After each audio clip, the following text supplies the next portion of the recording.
So, hey, hot mamas, welcome to Crazy Sexy Menopause. And this wonderful woman here is Queen Reverend Mutima Imani. And we met at an event, and I was looking at you across the room. We were across the table from each other, and I saw you, and apparently you saw me too, because I was thinking, now that's someone I want to meet. And no sooner than I said that, and she was at the table with a pencil and paper asking me for my contact information. And it has been wonderful ever since. So welcome, Mutima. It's a pleasure to have you. And I'm absolutely loving your shades. Oh, thank you. With the hearts, because that's who you are. Yes. Tell us about who you are and what you're doing in the world so far. Okay, thank you. That's so sweet. So, my name Mutima actually means heart in the Igbo language. Mm-hmm. I was born Rosemary, and I spent 6 years working with a Native American shaman, and had on medicine journeys, and had a open heart surgery, and got the name Heart. Wow. So Mutima means heart. And so you see I'm in my pink. Yes, pretty in your pink. Which is heart energy as well as red Uh-huh. and green. Yes. And yes. My journey is to awaken people to love. And so I have a invitation, a global invitation, and a global challenge to awaken to love. Well, since this is about menopause, what is your age today, if you don't mind me asking? I don't tell my age. Okay. and that's perfectly fine. And I just had a birthday. Okay. Well, happy belated. Thank you. And I was reading about people who had lived to be over 100. Okay. And there's a 120 club, y'all. Where Really? Yes, there is one. And the goal is that if they're saying that 70 is the new 40, then people who are in the middle of their age, wherever it is, even if they're 90, this guy did a study with people who lived over to be 100. They would just say, they never told anybody their age. Okay. And they would just say, I'm in the middle of my life. Okay. And that's the reason why you don't share your age? Yes, that's why. Okay, because that was going to be my next question. Yeah, that's why. It's because love when that. you tell people what age you are, they go to what they think that age should be doing. And usually it's a limitation on our spirit. Yes. My auntie who lived to be 108, I love Louise that. Kane, she would say, I'm as old as my tongue and as young as my teeth. I love That's what that. she would say. I love that. And when she got to be 100, they said to her at her centennial party, tell us, how do you live to be so long? And she said, I loved those who hated me, and I never let my thinking get stinking. There you go. Well, now, what has been your menopause journey? I think that one of the ways women can unravel their stories about what their bodies should be doing when they are going through menopause is to tell the story about how their periods started. Okay. Because I get That trauma drama. Yeah. Is it a curse? Or is it a blessing? Exactly. Oh, you're bleeding. Oh, my child, you're the goddess. God's chosen your body. Or now you better cross your legs and, I get all of that. Yes. I get it. And menopause is puberty in reverse. Yes, and so if it was painful getting there because of the cultural circumstances around body shaming, sexuality, Yeah, you know, there's a lot of that pleasure. going on. There, you know, it all kind of coincides. So my story is, and this is a funny story, Okay. that I woke up and I was bleeding. I said, "Oh, Mom, I start my period." She says, "No, you didn't. You're too young." And I was like, "Oh, okay." So I go to school unprotected, No. and then they have to call her to come get me. No. Yes. Oh my goodness. Yeah. So Oh. interesting. And then the next Oh, my day, you goodness. know, I'm at school and I'm in gym. I can't remember this gym teacher's name, but I was saying to her, you know, she was, "Okay, give me 50 push-ups." No, sit-ups. I'm sorry. Sit-ups. Sit-ups. Oh, I can't. I'm on my period. no. She says, "You give me 100." No. And she made me do 100, and it pushed whatever things that were in there that was making me have any pain. Oh, And I never had another cramp in my life. So when women, and I just found out I was low on estrogen. Okay. And the reason why I was concerned about trying to get what was happening in my body was because I was starting to thin hair at the top. And when you have low estrogen, that's one of the things is the side effects. So, you know, everyone's story is different, but we need to tell our stories. Exactly. And we need to look at the places where there was trauma informed or induced suggestions that make us feel like we need to be struggling about our femininity. Right, right. There should not be a struggle. This is why I have this channel, which is letting women know that you can live vibrantly through menopause. It's a new awakening. So yes, so I love that. And I want to tell you an awakening story. So Okay. when I started to miss periods, I had a friend whose mother suffered from menopause, like the heat flashes and the sweats at night, having to change the sheets 2 or 3 times. Yeah. So my friend decided she wasn't going to go through that. So she She decided. Yeah, that her mother, half her childhood was about her mother's menopause. Wow. Like, I'm not going to suffer, so what am I going to do? So she researched, and the thing that she found out was lemon water in the morning flushes the liver. All right. Lemon water in the morning on an empty stomach flushes the liver.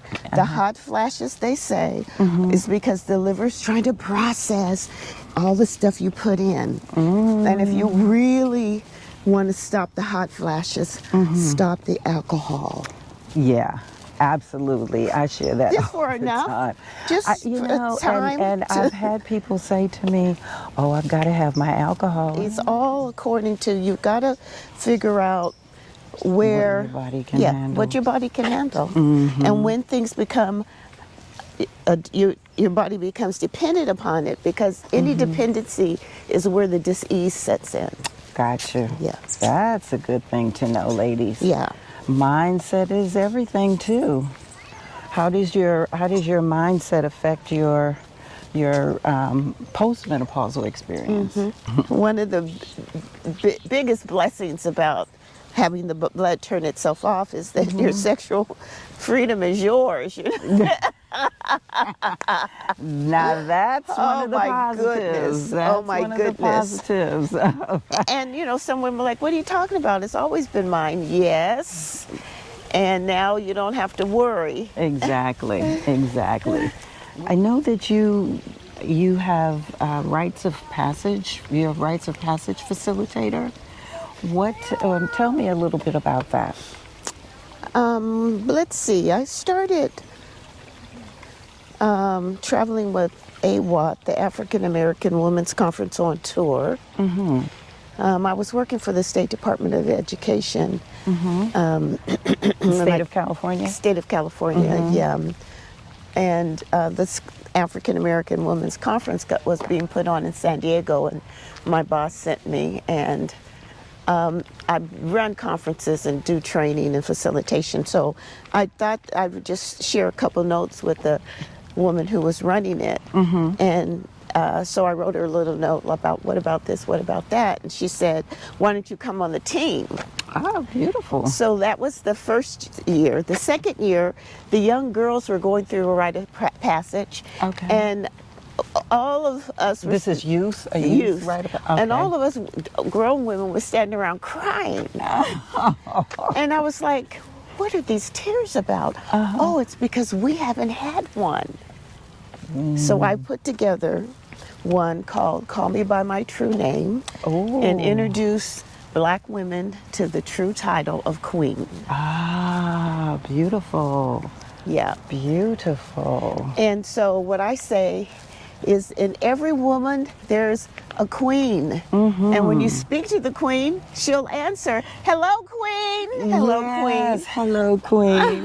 Hello queen. Hey queen. And then it's so beautiful. This was like in the 90s. And if you look on the YouTube and the internet, they've got all these movie stars, even Yes, Michelle saying, hello Obama. queen. Hey queen, Well, right. So the power of women to come out of thinking we're second-class citizens and acting second class is taking our power back, reclaiming the beauty of our body, the naturalness of our cycles, you know, and to think about if you're going through this menstrual cycle drying up, that energy that flows down is now it's a flow, but now you're pulling it up so that you can use it through your heart and through your mind and your words. And the world is waiting on us, sisters. The world They're is waiting on us. Yes, yes. To be clear about, like, no more of that. So when we begin to know it, when we take the rightful title of queen, we take dominion over our space. But the queen gets taken care of first. So self-care. self-care. Self-care. Self-care. And then each one teach one. Yes. Yes. And then, you know, when you're in right relationship with yourself, it's easier to be in right relationship with other people. Yes. So, you know, I do the 100% accountability model.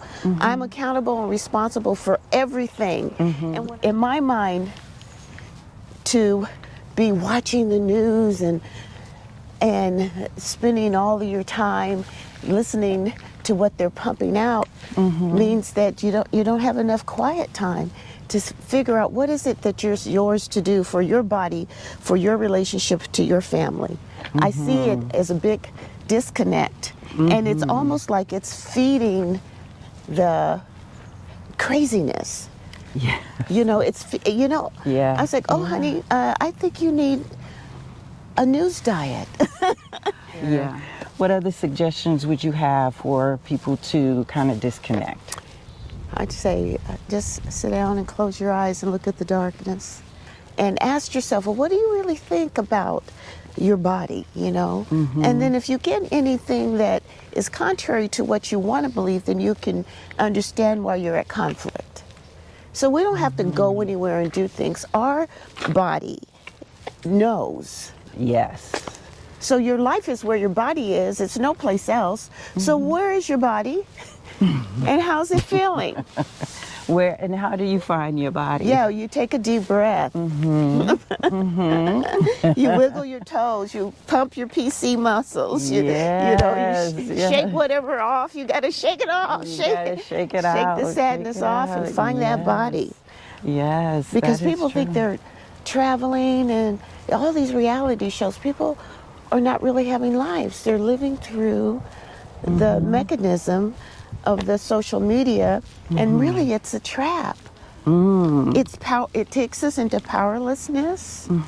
What would you say is the wisdom in menopause? And in that wisdom, what can wise women share to pass the baton to the younger women? Well, tell the truth Okay. about Tell the us truth, being period. who we But- are. Right. So the wisdom in menopause is that the world is your oyster. And you can do whatever it is that your mind, whatever you believe in your mind, you can achieve. That's the wisdom of the ages. That's the wisdom. Okay. All right, it's the wisdom of the ages. And if Exactly. you're at menopause and just Exactly. coming across the wisdom, know you've been living in it and through it, and it's your recognition Exactly. of being grateful for everything that you have. Yes. To see how blessed you are, Absolutely. because we take so much for granted. We do. What you know, all of the women who are listening have you as a guide. What a blessing that is. Thank you. Because we can't do anything alone. That's the right. sisterhood is where the love is. It's in the love. So don't be hating your sisters. Exactly. You know, we're all in or this your daughters, together. or your mamas. You know, Yes. let's have some grace with each other. Let's practice some forgiveness. That is where we end, where we began with love. Thank you so very much, Mutima, you. Queen Thank you. Mutima, for joining me today. If you liked any part of this walk today, please feel free to subscribe, share with your friends, and like on social media. And